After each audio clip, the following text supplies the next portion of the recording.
Welcome back, everyone, to Sip and Talk. Glad you could join us. Hey there. Really good to have you tuning in again. So today, we're going to get into two pretty big global stories. First, we'll look at, global tariffs, the economy, what's shaking out there. Mm-hmm.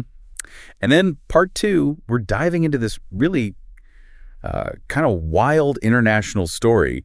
China's starting to allow some Japanese seafood back in. Yeah, it's been banned for ages, almost 2 years. And we want to unpack the politics behind it. Why all the drama? Why were people literally crying online saying Japan is trying to kill them? It's a lot. It really is. And like always, our goal here at Sip and Talk is just to lay out the facts, connect some dots from an international view, objectively. We want you to think for yourself. You know? Exactly. Keep it objective, keep it light, get you thinking. So let's do it. Okay, first up, tariffs and the economy.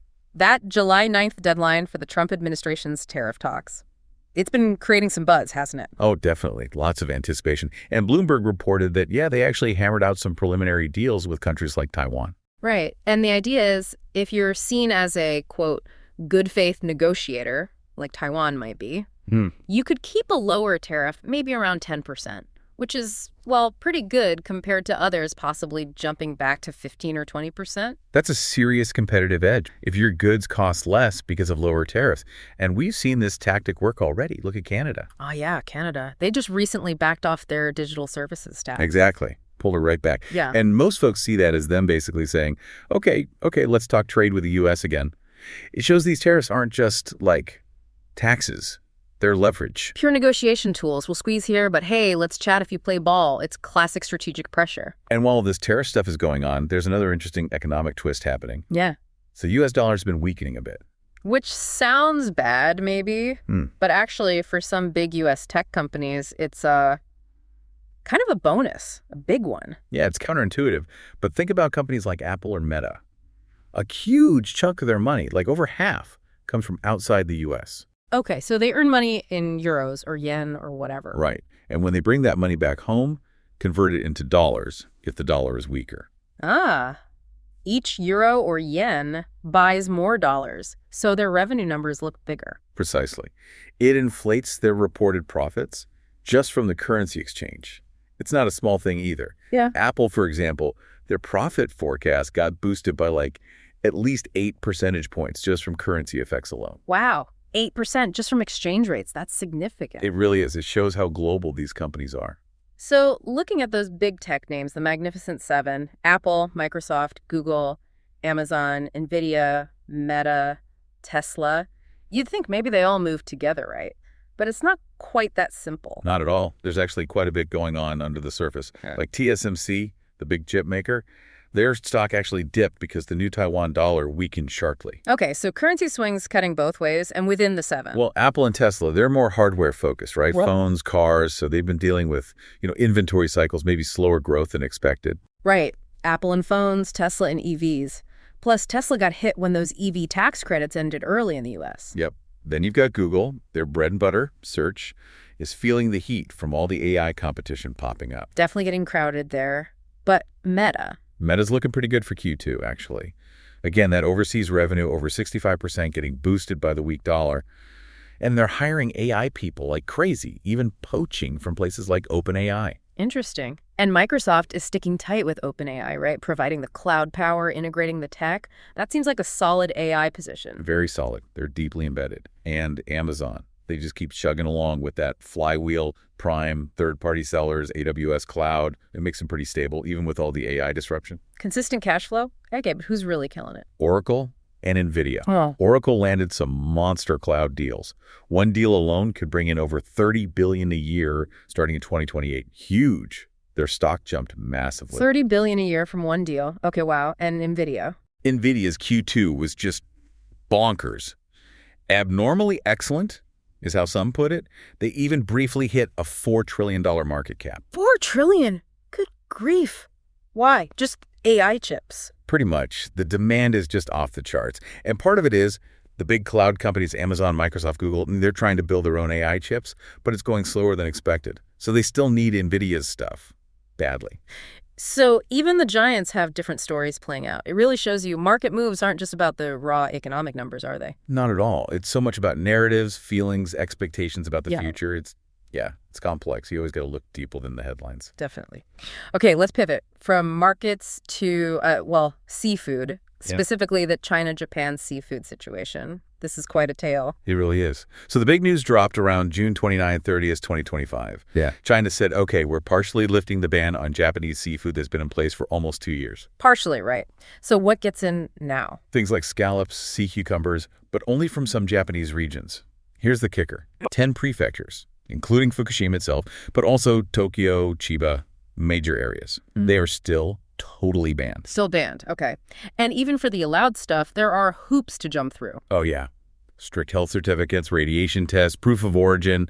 China's official line is, our sampling showed no abnormalities. We did scientific monitoring. Right. But the immediate thought is this really just about safety? Or is it more, politics, leverage? That's the million-dollar question, isn't it? Yeah. And honestly, looking at the details, it feels much more like political maneuvering. Using this issue for pressure, for control. It's less about the fish, more about the message. And a key part of that message seems to be the language they use. Japan and the international bodies like the IAEA call it treated water. Correct. They emphasize the ALPS system, Advanced Liquid Processing System, that removes almost everything nasty except tritium. And then it's heavily diluted and released slowly over decades. And the IAEA, the UN's nuclear watchdog, they checked it out, right? Said it meets safety standards. They did. Their review found the risks negligible, comparable to routine releases from nuclear plants anywhere in the world. Tritium itself isn't considered high risk in these low concentrations, and it occurs naturally anyway. Okay, so treated water, internationally recognized process. Yeah. But China calls it nuclear wastewater. Yeah. Or nuclear contaminated water, deliberately using language that sounds much scarier, much more dangerous. That's a framing strategy right there. Make it sound uniquely awful, tap into public fear. Exactly. It bypasses the science, goes straight for the emotion, stirs up nationalism at home, puts diplomatic heat on Japan abroad. It's effective politics, even if it bends the science. If China's so concerned about this contaminated water, what about their own nuclear plants? Do they release tritium? Now that is where it gets really interesting. Yes, they do. And get this. Several Chinese nuclear power plants, like the one in Fuqing, release way more tritium annually than Fukushima plans to release per year. Wait, really? How much more? We're talking like 3 times more, even up to 9 times higher concentrations reported in 2022 from some plants compared to Fukushima's planned annual limit. 9 times. Okay, that seems inconsistent. What's their explanation? Their argument is ours is from normal operations, Japan's is from an accident. But scientifically speaking, diluted tritium is diluted tritium. The source doesn't really change its properties once it's diluted down to safe levels. Right. Water is water. Tritium is tritium at that point. Pretty much. And the big thing is China's own releases. Crickets, no big international outcry, no domestic panic. But Japan's release, huge controversy. It highlights a very selective kind of criticism, doesn't it? Makes you think about the motives. It really does. And the irony doesn't stop there, does it? Because while China is banning Japanese fish for being contaminated, Chinese fishing boats have reportedly been caught fishing illegally. Yeah. Where? In Japanese waters. Sometimes near Fukushima. Yep. Sneaking into Japan's exclusive economic zone, catching fish in the very waters China says are too dangerous. And then what happens to that illegally caught fish? It often ends up back in Chinese markets. Sometimes apparently labeled as unpolluted or just sold without clear origin. Okay, hold on. So ban the legal fish because it's contaminated, but the illegal fish from the same area is fine, fresh even. The inconsistency is staggering, isn't it? It suggests, maybe the official safety concerns aren't the only driver here. Economic factors, lack of transparency, loopholes. It undermines their whole argument. And this ties into that whole online campaign, the crying Chinese people stuff you mentioned. Absolutely. Official state media plus loads of anonymous social media accounts. Researchers have tracked this. They push out this really emotional, fragmented stuff on Weibo, WeChat. What kind of stuff? Using those loaded terms, nuclear polluted water, lots of images of waves, radiation symbols, and videos of people literally crying, accusing Japan of polluting the world, killing people. Very dramatic. Wow. So it's a full-on propaganda push. Define the narrative, assign blame, get people riled up based on emotion, not necessarily facts. Classic framing. Control the story, control the reaction. It sidesteps any nuanced discussion about, dilution levels or IAEA reports. Which brings us back to that amazing quote summarizing the double standard. For Japanese fishermen, your fish, Problematic. Can't import. Right, but for our own fishermen. Oh, that fish you found just across the border near Japan. Looks fresh. The sheer nerve. It's almost comical if it weren't so serious. It really highlights the manipulation involved. So why ease up now? Why the partial lift after almost 2 years? Well, behind the scenes, there were apparently multiple technical talks. Japan let China do its own independent water sampling near the release point. And China's own tests reportedly found no abnormality, consistent results. That makes it harder to maintain the full ban based purely on safety. okay, so the science eventually poked through. Anything else pushing them? Geopolitics, maybe? Very likely. Think about the bigger picture. The U.S.-China trade tensions are still high. The U.S. has tariffs on both China and Japan. That kind of pressure can push former rivals, like China and Japan, to maybe mend fences a little where they can. Find some common ground. The enemy of my enemy sort of thing. Economic pressure makes for strange bedfellows. Something like that. Yeah. So, yes, it's a thaw, but keeping the ban on those 10 prefectures, that shows China's still holding on to some leverage. It's not a full reset. They're keeping that pressure point available. So the big takeaway from this whole seafood saga, it's not really about the fish or even primarily the water safety, is it? Not fundamentally. Yep. It's a prime example of how an environmental issue, a scientific process, gets tangled up in international politics.